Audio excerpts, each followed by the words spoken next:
Assalamualaikum warahmatullahi wabarakatuh. Eh, Sebelum materi saya jelaskan, perkenalkan saya Noval Redrabani dengan NRP terakhir 069 dari Departemen Teknik Geofisika. Oke, untuk pada video ini saya akan mempresentasikan dan menjelaskan apa saja materi yang ada pada bab 2. Oke, untuk bab 2 sendiri adalah bagian dalam bumi dan sifat-sifat dari geofisika. Oke, di sini terdapat 6 bab. Yang pertama adalah bukti dari gelombang seismik, struktur internal bumi yang terdiri dari kulit bumi, mantel, dan inti bumi. Ketiga adalah isotas. Keempat adalah pengukuran gravitasi, medan magnetik bumi yang berisi pembalikan magnetik serta anomali magnetik. Dan yang terakhir adalah panas di dalam bumi, yakni gradien geotermal serta aliran panas. Oke, sebelum itu terdapat rangkuman. Oke, batu-batuan yang dapat dipelajari secara langsung oleh geolog di tempatnya hanyalah batu-batuan kerak bumi. Dan kerak bumi hanyalah lapisan tipis batu yang hanya menyumbang kurang dari 1% dari volume total bumi. Oke, batu mantel yang dibawa ke permukaan bumi melalui aliran basalt dan pipa kimberlite yang mengandung berlian serta ikatan tektonik bagian bawah litosfer samudra dan kerak benua, memberikan para geolog gambaran tentang bagaimana mantel di bawahnya mungkin terlihat. Oke, meteor pun yang pernah terjadi pada ribuan tahun lalu juga memberikan petunjuk tentang komposisi dari inti bumi. Namun untuk mempelajari lebih lanjut tentang bagian dalam bumi yang dalam, para geolog harus menelitinya secara tidak langsung dengan menggunakan alat-alat dari geofisika, yakni gelombang seismik dan pengukuran gravitasi, aliran panas serta magnetis bumi. Bukti dari alat-alat tersebut, hasil dari alat-alat tersebut menunjukkan bahwa bumi terbagi menjadi 3 lapisan komposisi utama, yakni kerak di permukaan bumi, mantel berbatu di bawah kerak, serta inti dari bumi, yakni inti logam di pusat bumi. Oke, studi tentang tektonik lempeng telah menunjukkan bahwa kerak dan mantel teratas dapat dibagi secara mekanis jadi litosfer yang rapuh dan astenosfer yang lentur atau elastis. Oke, pada bab ini kita akan mempelajari bagaimana pengukuran gravitasi dapat menunjukkan di mana wilayah tertentu dari kerak dan mantel atas tertahan atau ditekan keluar dari posisi keseimbangannya yang alami. Kita juga akan membahas medan magnet bumi dan sejarahnya yang mengalami pembalikan. Oke. Sebab pertama adalah bukti dari gelombang seismik. Salah satu cara penting untuk mempelajari bagian dalam bumi adalah studi tentang refleksi seismik. Apa sih itu refleksi seismik? Yaitu kembalinya sebagian energi gelombang seismik ke permukaan bumi setelah gelombang tersebut memantul dari batas batuan. Nah, alat-alat dari geofisika akan memberikan sebuah gelombang yang akan diarahkan ke dalam inti bumi. Nah, melalui itu akan terdapat sebuah pantulan yang akan kembali ke permukaan bumi. Nah, melalui pantulan itu kita dapat mempelajari atau merepresentasikan hasil dari data tersebut yang kemudian akan dianalisis serta dapat dipelajari untuk ilmu geologi. Oke. Jika dua lapisan batuan dengan kepadatan yang berbeda dipisahkan oleh batas yang cukup tajam, gelombang seismik akan memantul dari batas tersebut sama seperti cahaya memantul dari cermin. Gelombang-gelombang yang dipantulkan ini terekam pada seismogram. Alat seismogram yakni alat untuk merekam dari gelombang-gelombang yang telah dipantulkan dari alat geofisika yang memancarkan gelombang tersebut. Seismogram menunjukkan waktu yang dibutuhkan gelombang untuk mencapai batas, dipantulkan darinya, dan kembali ke permukaan. Dari waktu yang diperlukan untuk perjalanan bolak-balik, geolog menghitung kedalaman batas tersebut.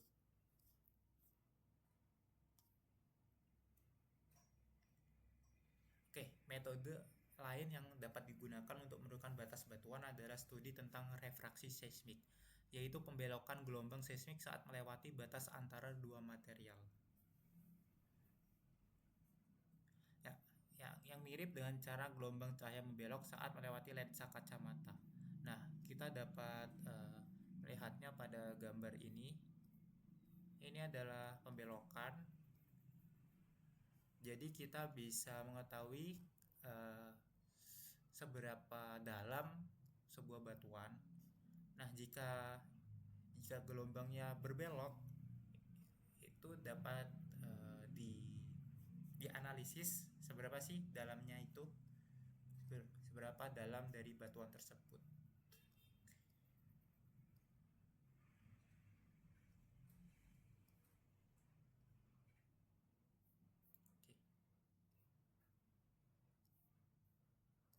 Selanjutnya adalah struktur dalam bumi. Nah, dalam struktur dalam bumi ini kita akan mempelajari beberapa hal. Yang pertama adalah kerak bumi. Yang kedua adalah mantel, dan yang ketiga adalah inti bumi. Oke, untuk yang pertama adalah kerak bumi. Studi tentang gelombang seismik telah menunjukkan dua hal penting. Kerak bumi lebih tipis di bawah lautan dibandingkan di bawah benua, dan gelombang seismik merambat lebih cepat di kerak samudera daripada di kerak benua. Karena perbedaan dari kedua hal tersebut, diasumsikan bahwa kedua jenis kerak tersusun dari jenis batuan yang berbeda, yang dapat kita lihat pada tabel 2.1.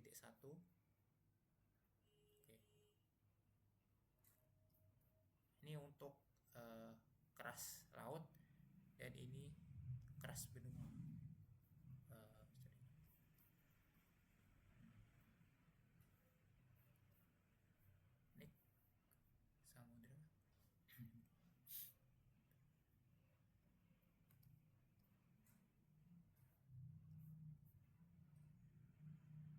Kerak benua jauh lebih tebal dibandingkan dengan kerak samudra, dengan ketebalan rata-rata antara 30 hingga 50 km.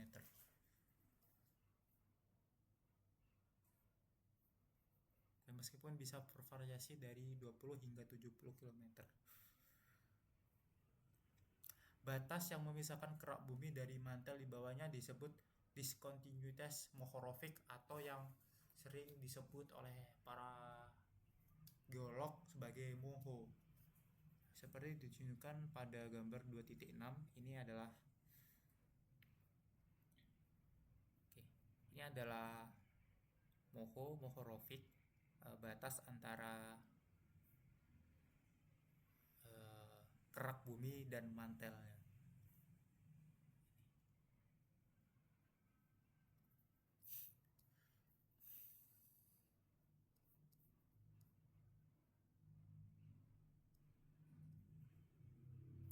Selanjutnya adalah mantel.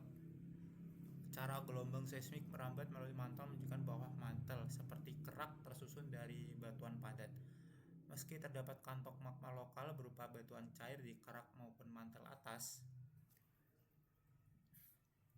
sebagian besar mantel tampaknya tetap berupa batuan padat. Kerak bumi dan bagian paling atas dari mantel bersama-sama membentuk litosfer atau lapisan luar bumi yang relatif kuat dan rapuh.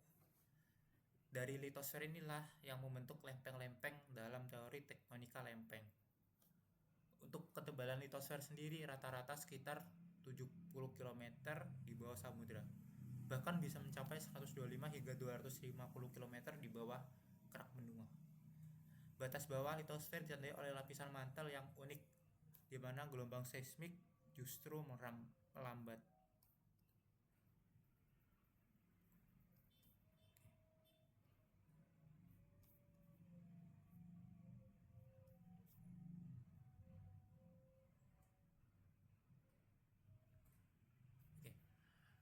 Data dari refleksi dan refraksi seismik menunjukkan bahwa mantel bumi memiliki beberapa lapisan konsentris dengan batas-batas mencolok pada kedalaman 400 hingga 670 km. Pada kedalaman 670 km juga merupakan kedalaman maksimum gempa bumi yang pernah tercatat.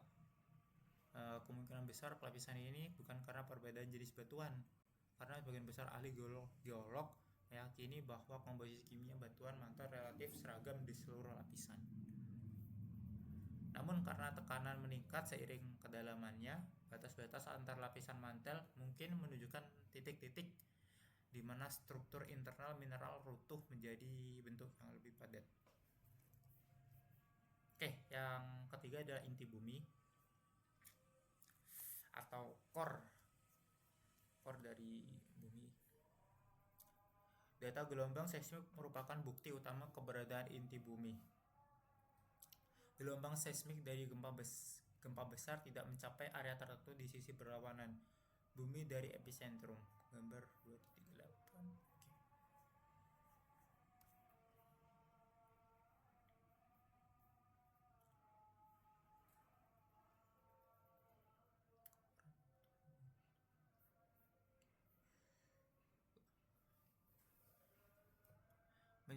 Gambar 2.8 menunjukkan bahwa gelombang P menyebar dari pusat gempa hingga sudut 103 derajat, sekitar 11.500 km, lalu menghilang dari seismogram. Gelombang P muncul kembali pada sudut lebih dari 142 derajat, sekitar 15.500 km.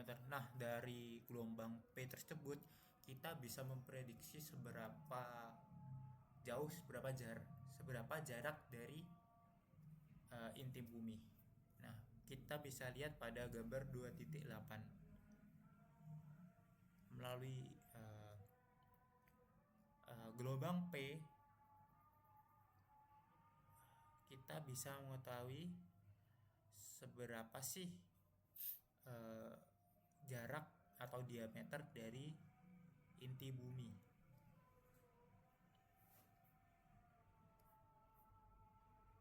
Oke. Komposisi dari inti bumi. Ketika bukti dari astronomi dan studi gelombang seismik digabungkan dengan pengetahuan kita tentang sifat-sifat material, tampak bahwa inti bumi terdiri dari logam, bukan batuan silikat, dan logam tersebut kemungkinan besar adalah besi.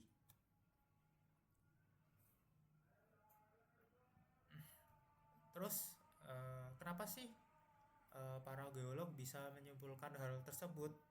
Oke, kerapatan rata-rata bumi adalah 5,5 gram per centimeter kubik. Berdasarkan perhitungan dari hukum gravitasi Newton, batuan kerak memiliki kerapatan yang relatif rendah, yaitu 2,7 gram per centimeter kubik untuk granit dan 3 gram per centimeter kubik untuk basalt. Batuan ultramafic yang diperkirakan menyusun mantel kemungkinan memiliki kerapatan sekitar 3,3 gram per centimeter kubik di bagian atas mantel.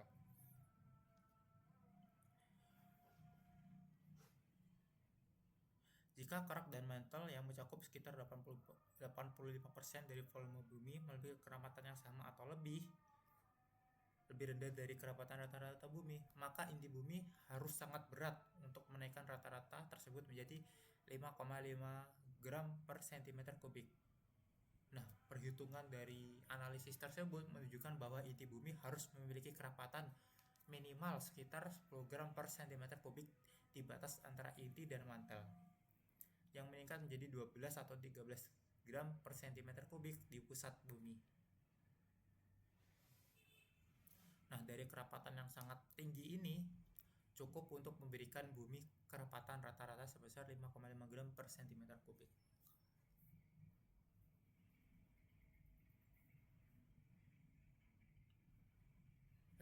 Selanjutnya adalah batas antara mantel dan inti bumi.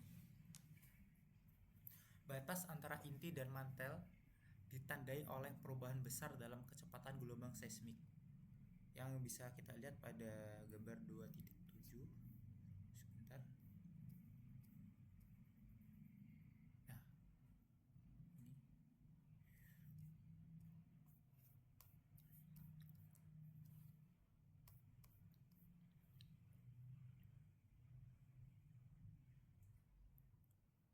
Di sini terdapat zona transisi setebal hingga 200 km yang dikenal sebagai lapisan D. Di dasar mantel, tempat kecepatan gelombang P menurun secara drastis yang membentuk batas gelombang antara inti dan mantel disebabkan oleh inti panas yang sebagian melelehkan batuan mantel di atasnya, atau oleh bagian dari inti luar cair yang bereaksi secara kimia dengan mantel di sekitarnya. Nah, dari studi seismik dan geodetik terbaru mengindikasikan bahwa paduan besi ringan dari inti luar cair mungkin bereaksi dengan silikat di mantel bawah untuk membentuk silikat besi.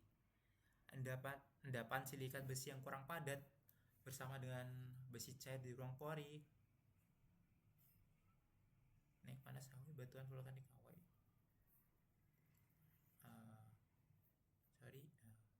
Naik dan terkumpul dalam lapisan-lapisan tidak merata di sepanjang batas inti mantel. Nah, tekanan dari endapan yang menumpuk di sepanjang batas tersebut akan menyebabkan sebagian besi cair terperas keluar dari ruang pori, membentuk lapisan konduktif listrik yang menghubungkan inti dan mantel, serta menjelaskan penurunan kecepatan gelombang seismik di ULVZ. ULVZ ini kecepatan sangat rendah. Namun masih sulit untuk dapat dibuktikan apakah bagian terbawah mantel sedang sebagian meleleh akibat panas dari inti atau apakah inti justru sedang bereaksi secara kimia dengan mantel.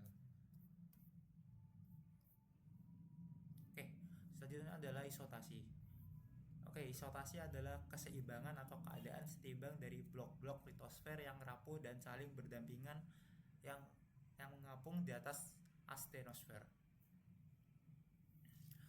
Karena litosfer memiliki berat jenis yang lebih rendah daripada batuan mantel, maka kerak bumi dapat dianggap mengapung di atas mantel yang lebih padat. Seperti misalkan dapat kita analogikan seperti kayu yang mengapung di atas air. Dapat kita lihat pada 2.11. Analoginya seperti ini ya. Ini adalah kayu yang mengapung di atas air. Nah, ini adalah mantel yang dapat dianalogikan seperti mengapung di atas air juga.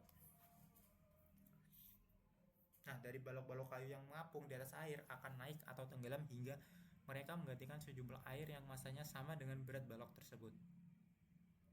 Nah, berat air yang tergantikan itulah yang memberikan daya apung pada balok kayu, memungkinkan mereka untuk tetap mengapung. Semakin tinggi bagian balok yang tampak di atas permukaan air, maka akan semakin dalam bagian balok yang tenggelam di bawah air. Dengan demikian, balok yang tinggi memiliki akar yang dalam atau bagian bawah yang lebih dalam, mirip seperti gunung es yang mengapung di atas air. Nah, dapat disederhanakan pula, litosfer itu dapat dianggap cenderung naik atau tenggelam secara bertahap hingga mencapai keseimbangan dengan berat astenosfer yang tergantikan. Konsep pergerakan vertikal untuk mencapai keseimbangan ini disebut penyesuaian tebal baloknya. Semakin dalam ia menembus ke dalam astenosfer,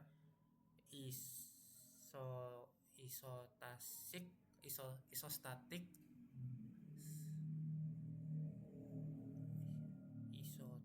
adjustment, sama seperti balok-balok kayu. Setelah blok-blok litosfer mencapai keseimbangan isostatik, maka blok yang tinggi akan menjulur jauh ke dalam mantel.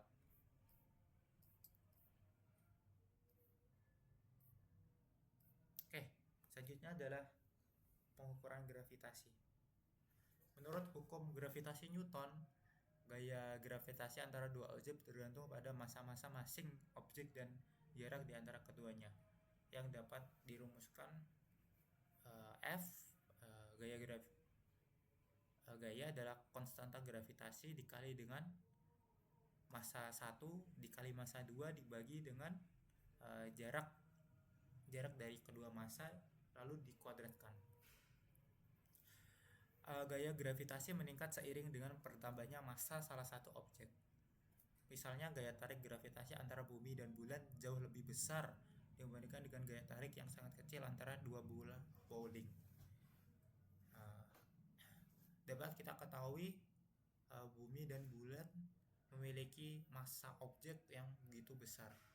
Nah, jika dibandingkan dengan dua buah bowling, maka tentu saja akan lebih besar gaya gravitasi dengan bumi serta bulan.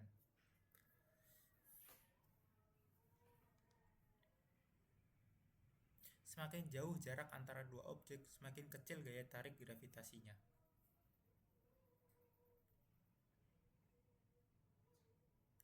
Nah, terdapat alat yang dapat berguna untuk mempelajari kerak dan mantel atas, yakni bernama gravitymeter, yang mengukur gaya tarik gravitasi antar bumi dan massa di dalam salah satu.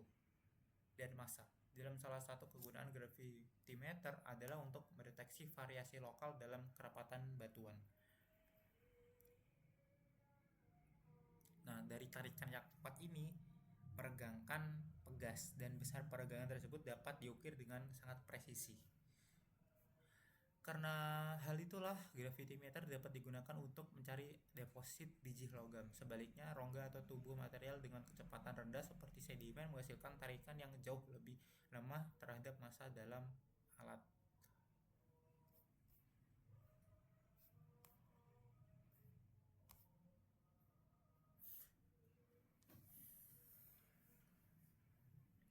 Nah, selanjutnya adalah medan magnetik bumi.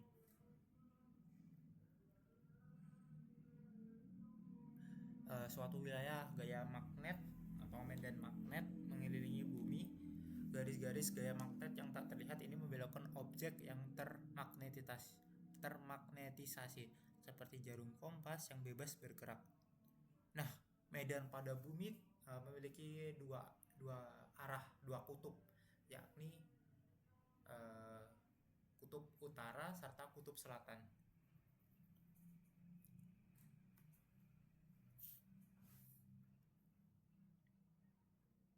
Nah, karena memiliki dua kutub utara serta kutub selatan, medan bumi ini disebut sebagai dipolar. Kekuatan medan magnet paling besar di kutub magnet, tempat garis-garis gaya magnet tampak keluar dan masuk ke bumi secara vertikal.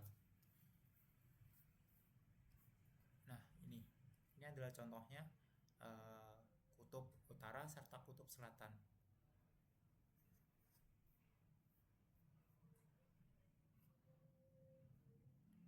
Nah, dari kedua kutub tersebut kita bisa membuat sebuah kompas. Nah, kompas ini digunakan sebagai alat navigasi. Kompas ini sangat penting untuk para geolog untuk menentukan arah.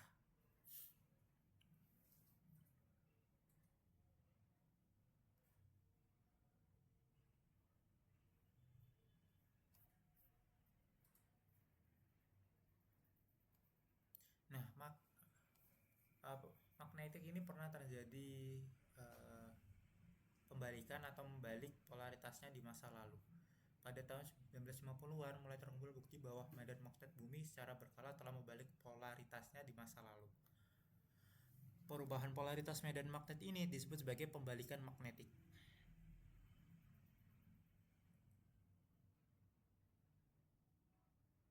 Selama periode polaritas normal, garis-garis gaya magnet keluar dari bumi di dekat kutub selatan geografis dan masuk kembali di dekat kutub utara geografis.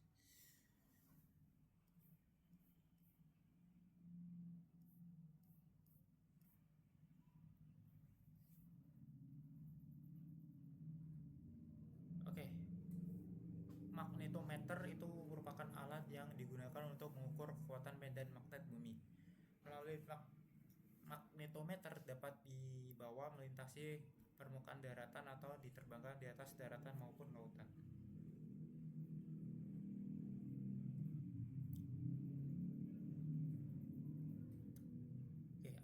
Anomali magnetik positif adalah pembacaan kekuatan medan magnet yang lebih tinggi daripada rata-rata regional.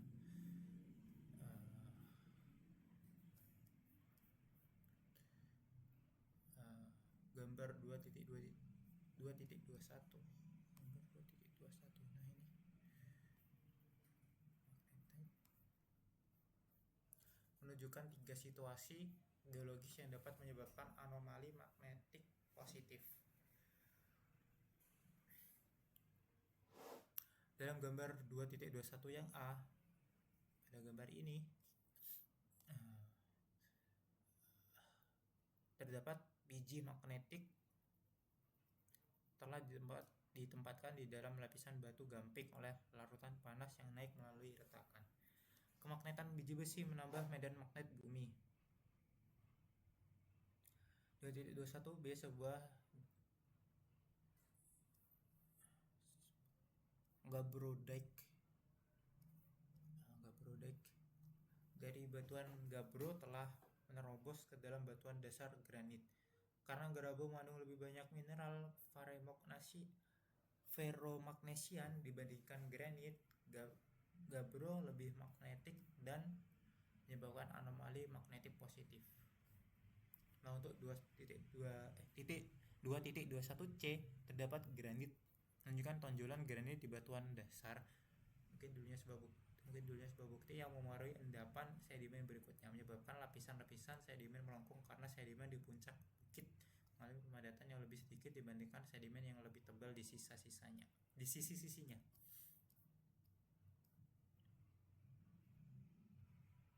Nah, adapun anomali magnetik negatif adalah pembacaan kekuatan medan magnet yang lebih rendah daripada rata-rata regional. Nah, kalau positif adalah lebih tinggi, nah untuk negatif adalah lebih rendah daripada rata-rata regionalnya.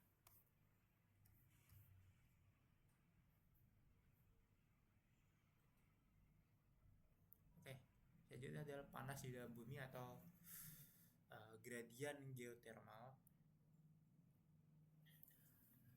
Gradien geotermal yakni kenaikan suhu seiring bertambahnya kedalaman ke dalam bumi. Oke, semakin dalam kita menuju ke dalam bumi, maka akan semakin panas pula suhunya.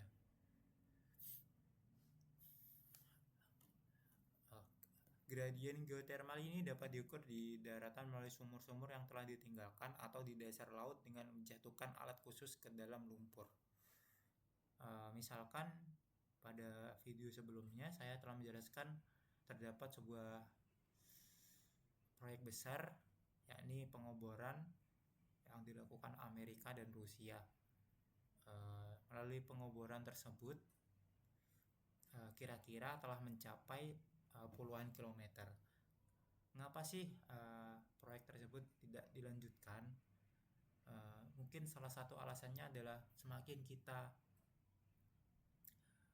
masuk ke dalam bumi, semakin dalam kita mengebor bumi, maka akan semakin panas pula suhunya. Hal itu yang dapat memicu alatnya tidak bisa melanjutkan pengeboran karena terlalu panas, mungkin alat-alatnya mencair.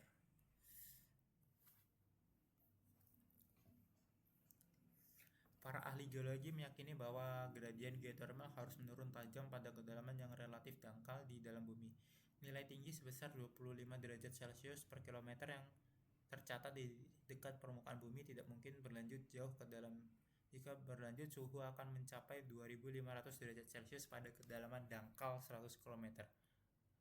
Suhu ini berada di atas leleh semua jenis batuan pada kedalaman tersebut. Meskipun tekanan yang meningkat seiring kedalaman dapat menaikkan titik leleh batuan.